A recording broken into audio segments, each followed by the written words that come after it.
I am very grateful to be among all of you this evening. My special gratitude to this beautiful Unitarian Church who has opened their hearts and their doors for us to come. Thank you very much. And to all of you who have taken your precious time to be with us. I was asked to speak on the subject of the essence of religions.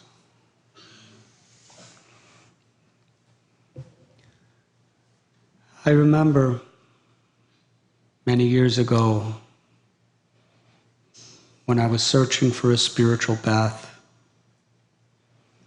At that time, I was just coming out of my teenage years. I was living like a wandering hermit in India. I had just come down from the Himalayas onto the plains. I was living on the bank of the Ganges River with a very holy man. And one of his students, who was about 85 years old, his name was Narayan Prasad. Each day, we would have very illuminating spiritual discussions. At about 11 o'clock in the morning, he would take me to his best friend's house. Actually, it was his office. I remember the name, the Magadha X-ray Clinic. And the proprietor's name was Muhammad, who followed the Islamic faith. Each day, 7 days a week, for about 1 hour, Narayan Prasad, who was a Hindu, devotee of Ram, Muhammad, who was a Muslim, and myself, I didn't really know what I was at the time, we would discuss our traditions. Muhammad would speak from the Quran, and Narayan would speak from the Bhagavad Gita, the Ramayana, Hindu scriptures, and I would speak whatever I learned through my travels. The interesting thing is if it was with such affection, respect, and it was really illuminating. The purpose of the dialogue was to enrich each other, not to prove anything to each other. One day, I was sitting with Narayan Prasad on the banks of the river. I asked him a question that was on my mind. How is it in a country where there's so much communal hatred and violence between Muslims and Hindus that you're best friends? You're a Hindu and he's a Muslim. I'll never forget his answer. May I share it with you? He said that a dog will recognize his master in whatever way the master dresses. The master may be in a tuxedo. The master may be in a t-shirt and blue jeans. The master may be in his underwear. Or the master may be naked without any clothes at all. But the dog will recognize and love the master. If we cannot recognize, he said, our master or God, when the Lord comes in different dresses, in different times, to different people, in different places, then we are lower than the dog. And we have so much to learn from the dog.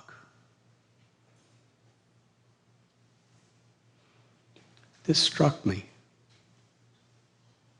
There's a beautiful verse in the Srimad Bhagavatam. Savai pung shang paro dharmo yato bhaktur hokshaje. Ahoitaki apratihata yayatma suprasidati. This is Sanskrit. It means the supreme dharma or religion is to love God.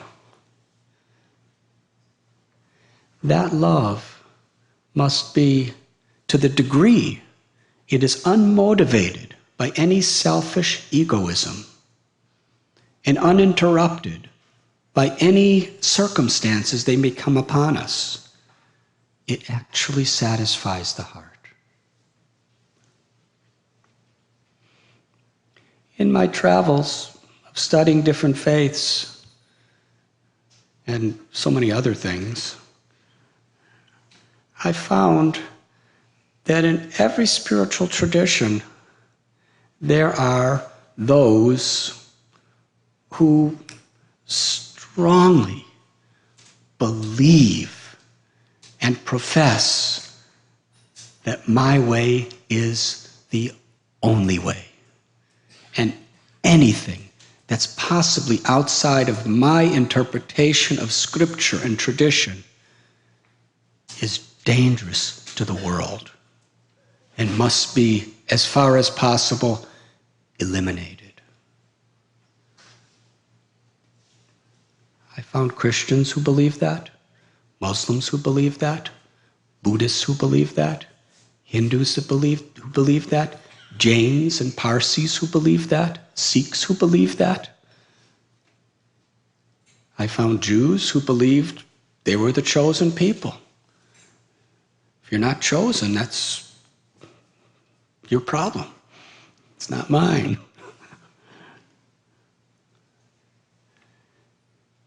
Each one thinking that they have the monopoly. And they have, in each one, from each of these traditions, has incredible volumes of scripture and tradition and logic and philosophy and science to prove their point. And I remember, after hearing it, thinking, if this person happened to just be born in a different place, he would hate who he is now.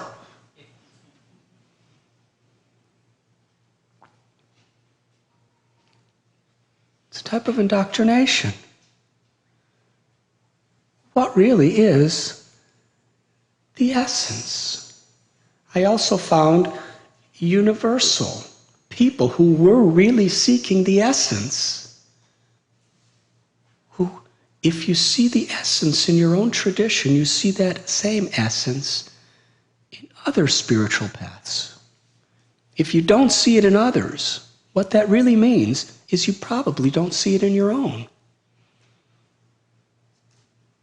There are differences in ritual, differences in language, differences in the way things are explained, difference in customs, traditions, geographical situations.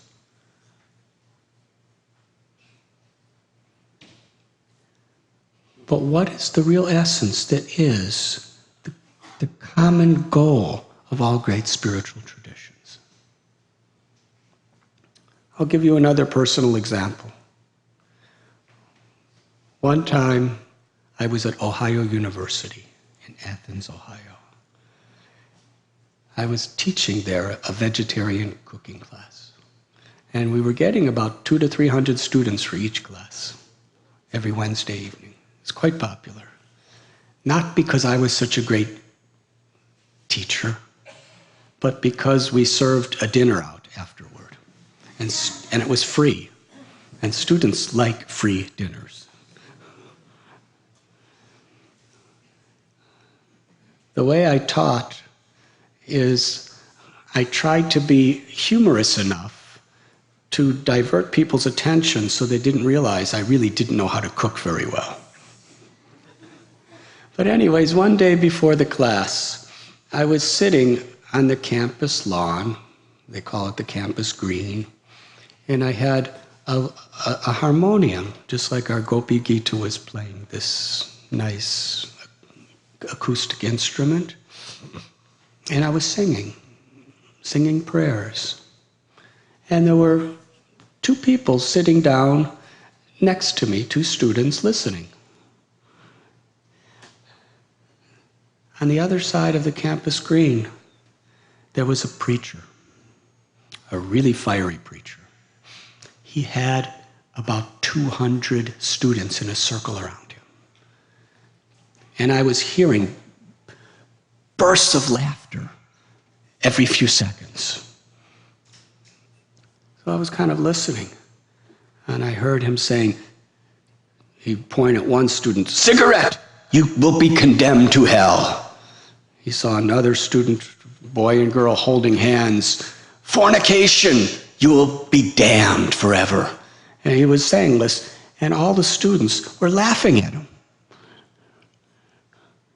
And he was getting more and more intense. And then one of the students, he said to the preacher man, "What about him, that Hindu? Where is he going?" And I was just sitting there minding my own business. And suddenly the whole circle opened up. And everyone was looking at me. And I was face to face with the preacher man. He pointed at me from distance away and said, "He is going to hell forever." So one of the students yelled out to him, "Why don't you go tell him that?" He said, "I will." He marched toward me, very solemn and grave. And all the students followed. Soon, he was just a few feet away from me. I was sitting down, he was standing. I was sitting on the grass. He was standing over me. And by this time, it was about 400 students, because this was exciting. It was kind of like a football game. It was the Christians versus the Hindus. And the two stars were there. It was some sort of a match. And students like matches, I guess, because they were all zeroed in. And he yelled at me, "You are condemned to hell forever." And then he started telling me what type of miseries I'm going to suffer in hell. I asked him. I said, "Sir,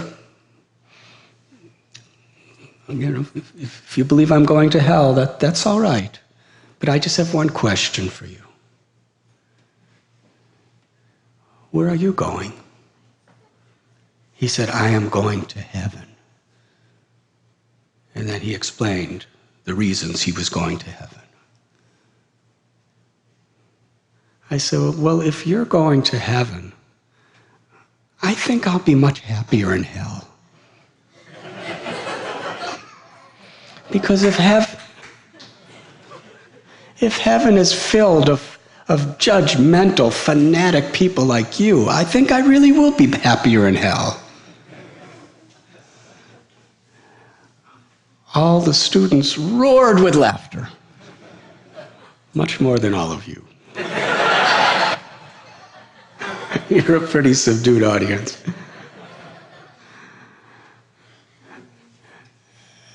And he was quite embarrassed.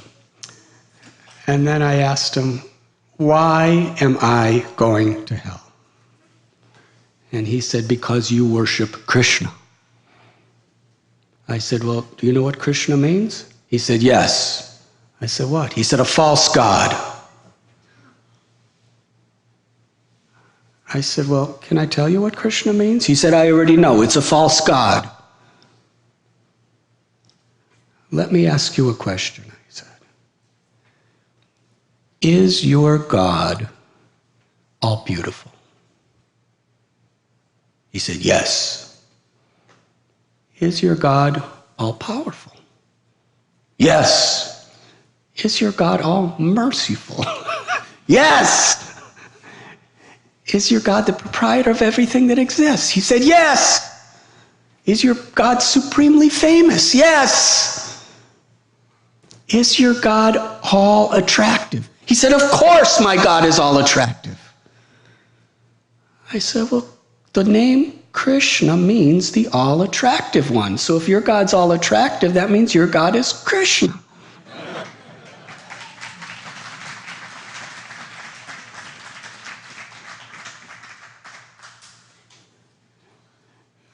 The students cheered, and they clapped much louder than you.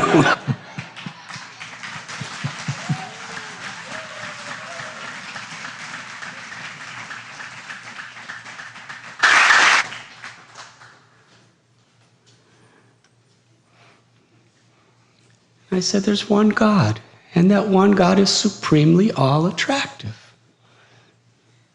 But the problem is, sometimes we want God to fit in our own little fist and hold him the way we want him to be. But could it be that if God is unlimited and infinite and inconceivable, then God is beyond our conceptions of God? God is beyond even our philosophical explanations of God? And God is even beyond our religions. God is absolute. And God is, according to the Vedas, Abhigya and Swarat, all-knowing and also supremely independent.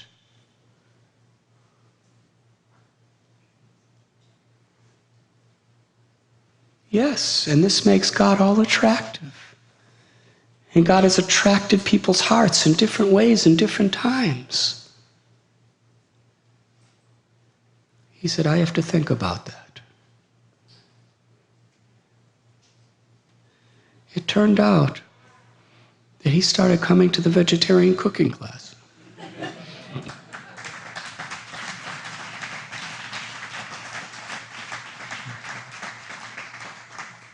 But he wouldn't say a word.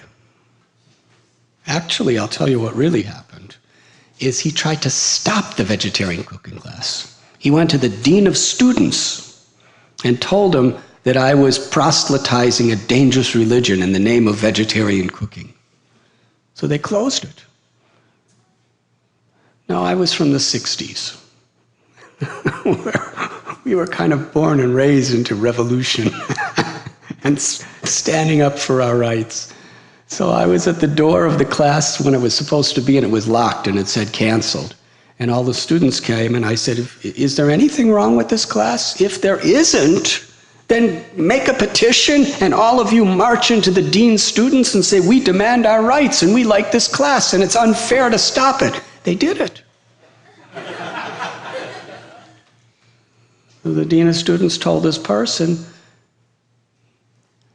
and he said, if you can prove that he's proselytizing something dangerous, then we'll close it. Otherwise, you have to prove it. So he came with a tape recorder every day to prove it. Weeks went by. Finally, as everyone was eating dinner after my demonstration, he came up to me for the first time, and he spoke. Very grave. He said, I have a question for you. I had a lot of people come to me and say, I have a question to you. It's usually, do you accept that my Savior is the way, the truth, and the light, and there's no other way except through him? I was ready for that. I said, yes, ask your question. He said, could you give me the recipe for halava?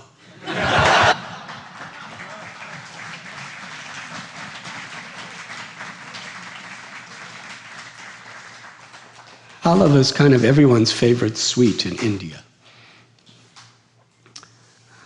I said, yes, I'll write down the recipe for you. He said, I like it so much, I want to cook it for my group of my followers in the Crusades for Christ, in our weekly meeting. So the next week he came back, and I asked, how did your students like the halva? He said, they loved it. He said, but it just wasn't the same as the way you make it, even though I followed the recipe exactly. I said, well, there's one more ingredient we put in. We offer it to our God with love and devotion. And he did that. And the next week he said, it was just like yours. And we became good friends. And I'll never forget, one day we were sitting together, and I said to him, I said, actually, I would like to live in heaven with you now.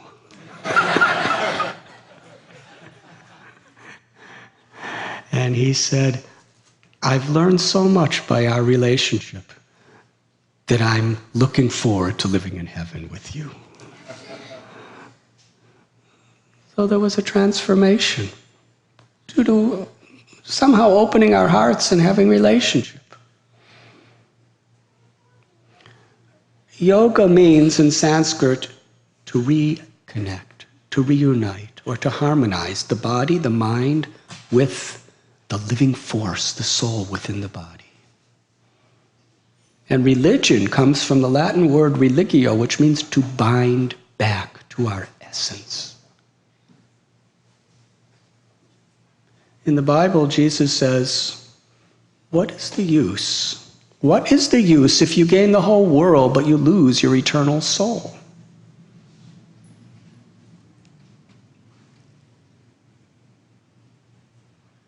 In the Bhagavad Gita, it explains the nature of the soul. Na jayate mriyate va kadachit. That this living force that sees through the eyes, tastes through the tongue, hears through the ears, thinks through the brain, loves through the heart, this living force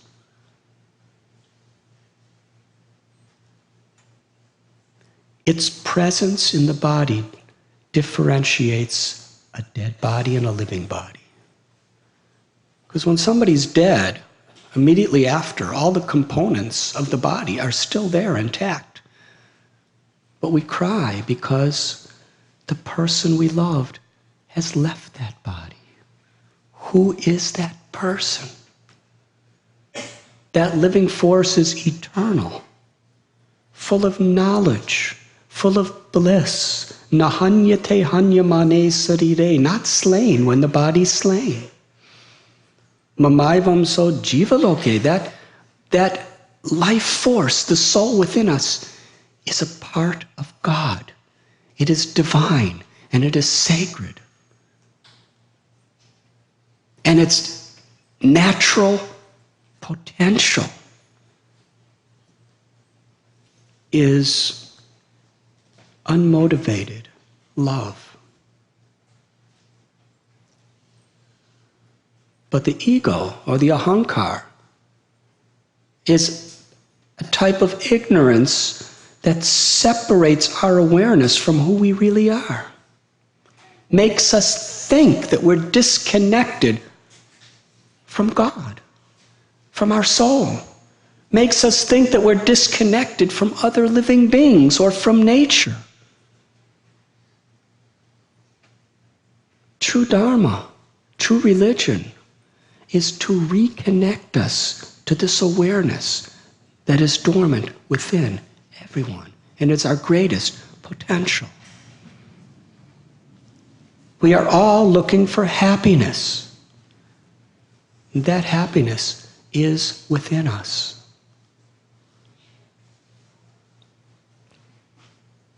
To connect to that and to be an instrument to share that with others is true religion. In the Bible it is said that the first and great commandment is to love God with all your heart, all your mind, and all your soul. And to love your neighbor as yourself. It happens simultaneously. To the degree we realize our own dormant love of God, to that degree we see that everyone is our neighbor. Because aham bija pratapita, om purnam adapurnamidam. The absolute truth is the source of everything that exists, the father and the mother of all living entities. Wherever there's life, there's a child of God. Even everything is potentially sacred if we see it in harmony with its origin or with God. Sacrifice means to make sacred. This microphone, if we use it to broadcast our own egoistic motivations, then it's material because it's used due to the ego, not in reference to its relationship with God. But if we use this microphone to enlighten people, to spread real love and compassion, then we're using it in harmony with its origin. And therefore, we transform material energy into spiritual energy through our consciousness. Everything in creation is potentially spiritual if we recognize it. But when we forget our own essence and our own purpose, then we see everything like that. I once met a holy man, and he said, the world is a mirror of your own consciousness. What's inside is what you see outside, like a mirror. If you see beauty and love within yourself, you'll see beauty and love inherent within everyone and everything. Even in the ugliest situation, we see that there's beauty inherent in that. It's just that this person, we don't like the disease, but we love the diseased. If our mother is sick, we don't hate her. But we don't like the disease because how it's causing her to suffer and others to suffer. Instead of making us hateful, it makes us compassionate. This is the universal quality of spiritually evolved people. True religion is meant to bring about universal transformations. In my searching, although I found very, very different philosophical orientations, very different types of rituals, very different types of packaging of spirituality, but I found that those who really sincerely went deep, they had very similar qualities. Tatikshava karunaka surada sarvabhutanam. A universal religious principle is titiksha, or forgiveness, tolerance. When Jesus was on the cross, he was begging God to forgive the people who were trying to torture and kill him. In my own tradition, there was a great saint named Thakur Haridas. And people hated him for no reason except he was humbly trying to share his love of God for others. But another religion considered him a threat, and they happened to be ruling. So they ordered him, either stop this speaking to others, just hide yourself if you want to practice your religion, or you will be tortured to death. Haridas said, You can chop my body into millions of pieces, and every one of those pieces will share its love for others. And the king said, torture and kill this animal by beating him publicly in 22 marketplaces till he's dead. They were pulling his hair, spitting on him, kicking him in public, and beating him with whips and sticks, brutally. Massive executioners. They did that from sunrise to sunset. And finally, the executioners were so tired. They said, nobody has survived past 2 marketplaces. You survived past all 22, and you're still living. And not only that, every time you look at us, you look like you feel sorry for us. We're trying to kill you. We hate you.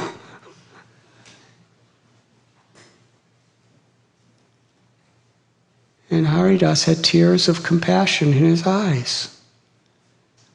And he was praying to God the whole time. Whatever spiritual merits I have earned by my spiritual practices of my life, please, I'm willing to give all of them up just to forgive these 2 men and give them love of God. Give them real peace. And according to the scripture, God wanted to kill them, but he couldn't. Because Haridas's prayers were so pure and so deep, the Lord didn't want to break his heart by killing his executioners.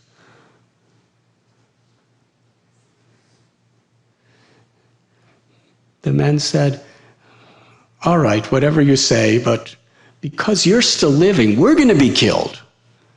Because we were told to kill you, and we can't. So Haridas said, oh, if my being alive is a problem for you, just watch what I do. And he closed his eyes and chanted the names of the Lord, Hare Krishna. And then he died. There was no life, no pulse, no breath, no heartbeat. They brought him to the king, and the king just hated this person.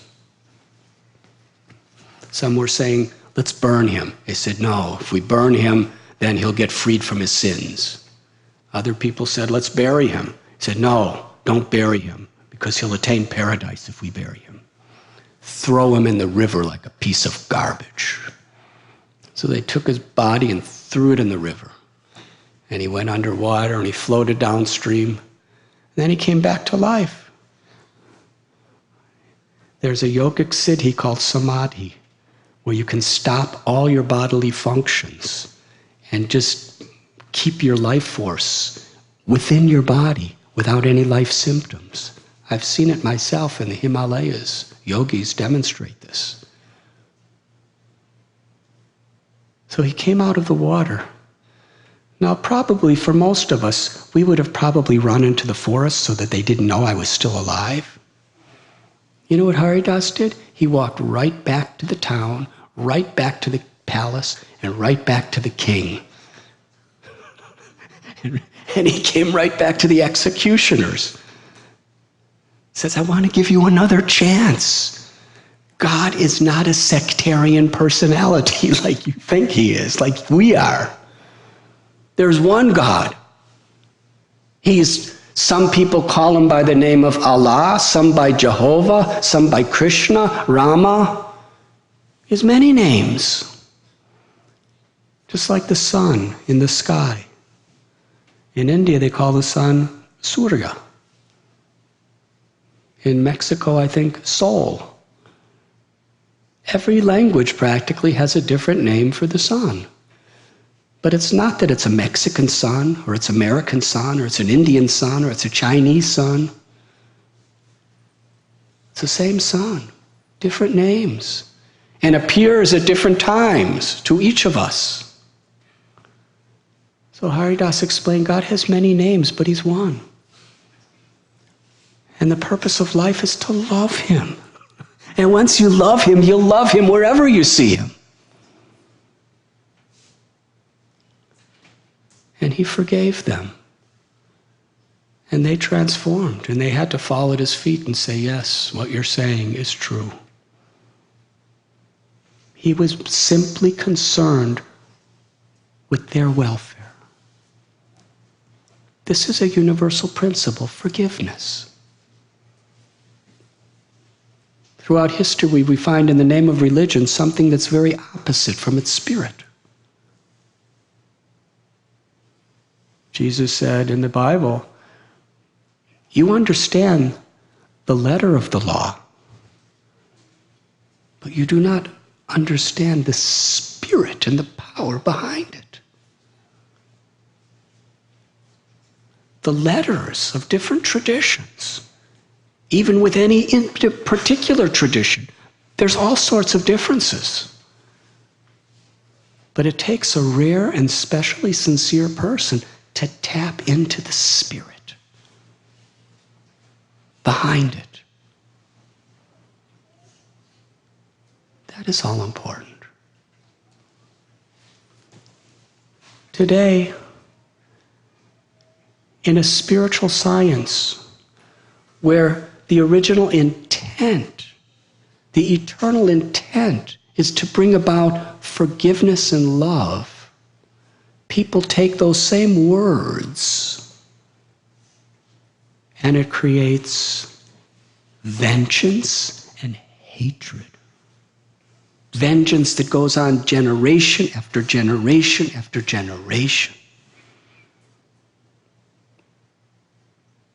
In this book, The Journey Home, I write about a very traumatic experience I had when I was a little child.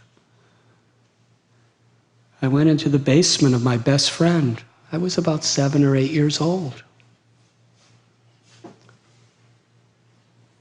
And he opened up a cupboard with a secret key that his parents didn't know that he knew where it was. And there was an altar with Adolf Hitler and swastika armbands and daggers. I was horrified because my ancestry is Jewish. And anyone who didn't escape from Eastern Europe was massacred by the Nazis when they marched into Lithuania and Russia. And this was not that long after it happened. This was in the 50s. So all these things that I heard from my relatives were crashing into my mind. And then my best friend told me, this is a secret. Do you promise you won't tell anyone? I didn't say anything. That's why I can tell you today. He said, my parents hate you because you're a Jew. Then he said, they told me that even God hates you because you killed Jesus. I said, what? I didn't do anything. I'm just an 8-year-old boy playing baseball in the empty lots. I didn't kill anybody. He said, no, they hate you because you did it.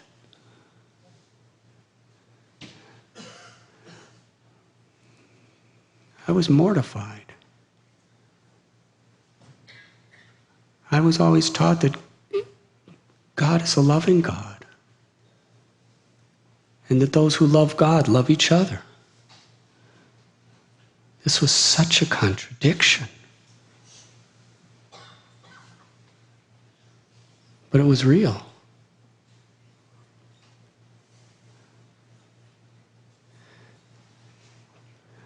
When the ego rules over our consciousness,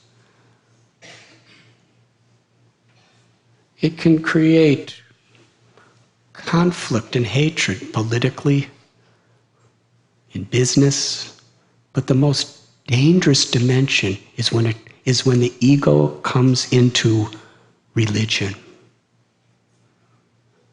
Because we can take religious texts, religious traditions, and utilize them to give absolute authority to our ego. Now I hate you. Now I'm right and you're wrong, and I have the power of God, and you are dangerous to the world. Spirituality is the greatest power. When it's in good hands, it has the greatest benefit. But when it's in the wrong hands, it could have the greatest damage. There is a very, very dire importance to understand what is the essence of religion. In a very broad sense, it's to transform our consciousness from arrogance to humility, from vengeance to forgiveness, from greed to generosity.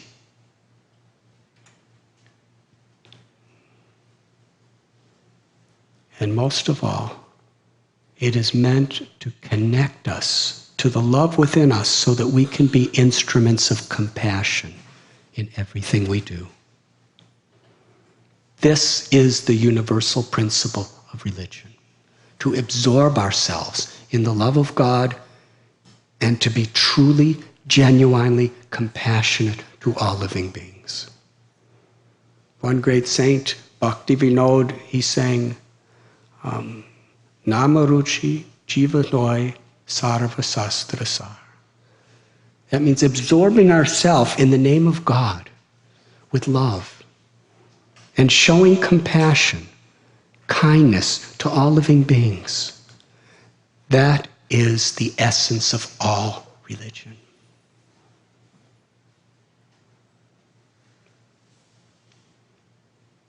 And wherever we find that, we really find truth. My guru, Srila Prabhupada, used to teach us, wherever we find love of God that's broad and deep and induces us to be truly compassionate and make sacrifices for the welfare of others, that is where the truth is. That is real religion. It's not about being a Hindu or a Muslim or a Christian or a Jew or a Sikh or a Jain or a Zoroastrian or a Buddhist. It's about loving God. It's about connecting to that higher experience of love within our heart and being an instrument of compassion within this world. That is the essence. And that is the greatest need. I've always been very, very appreciative of the Unitarian Church. Because for many, many generations, some of the greatest poets and scholars who were Unitarians and Universalists, they believed in this spiritual essence. We can follow our own tradition very strictly. But if we're really doing it for the right purpose, Lord Chaitanya, who was an avatar of the Lord, who appeared about 500 years ago according to the Vedas, he taught us a beautiful verse that I'd like to share with you. So if you want to chant God's names, if you want to actually really pray and perform our spiritual worship in a way that it's going to access the grace of the Lord, these are the qualifications we should cultivate. Trinadapi sunichena, tador ibasihishnuna, amanina manadena, kirtaniya sadahari. That means we should aspire to be humble like the blade of grass. This is a universal principle. Jesus said, "Blessed are the poor in spirit, for theirs is the kingdom of God. Blessed is the meek, for they shall inherit the earth."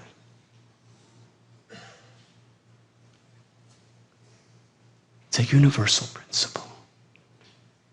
Humility is not an act of self-effacement.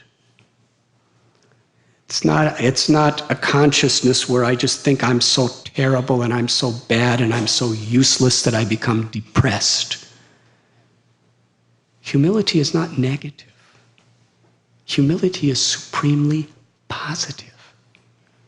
Real humility is to understand the greatness, the power, and the grace of God. And to understand I'm completely dependent on that grace. The Alcoholics Anonymous, very foundational among them is this, that we require a higher power beyond our own.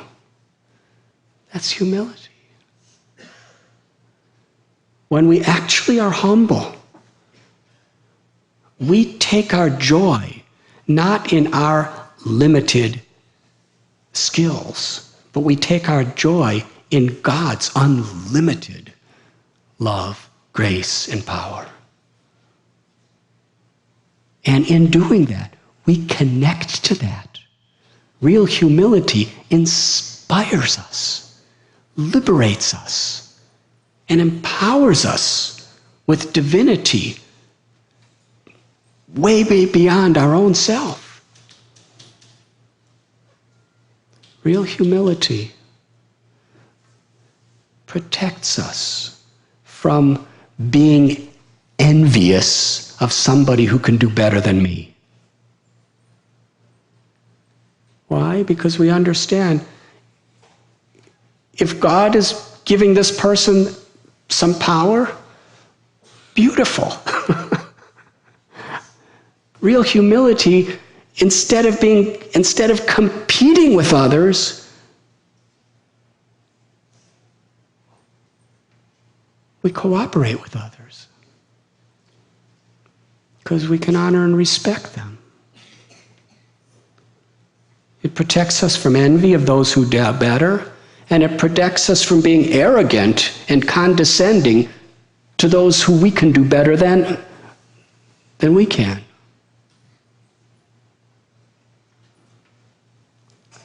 The beautiful thing about humility is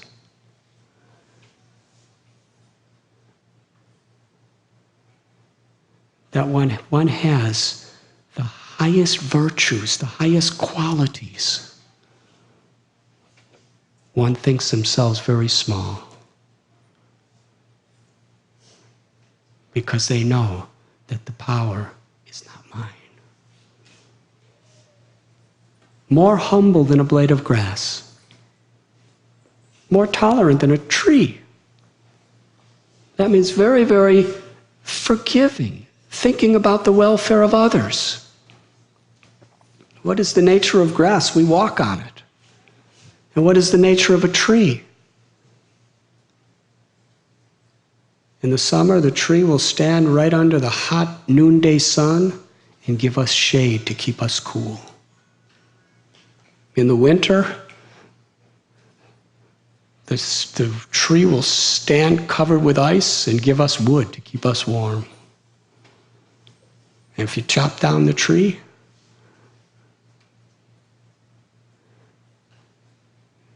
the tree will give its body to help us build a house. More tolerant than a tree. And very eager to offer all respects to all living entities and not demand or expect respect for oneself. When one has these qualities, one can access that divine grace and be transformed when we offer prayers, when we perform our puja or our rituals, or especially when we chant the names of the Lord. Yes, it's not about what club we belong to or what mark we put on our forehead or whether we get on our knees or prostrate ourselves so many times or offer lamps to a deity. What really matters is how are we transforming into instruments of love and compassion? How are we being intoxicated by the happiness of doing that? That is the essence of religion.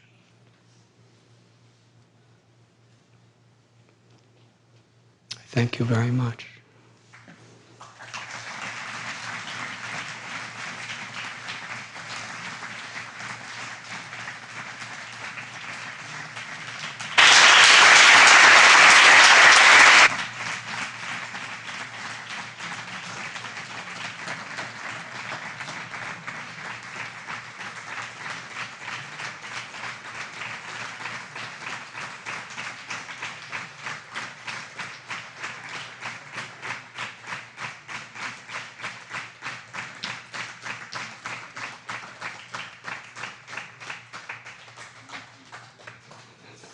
That was better than the students in Athens.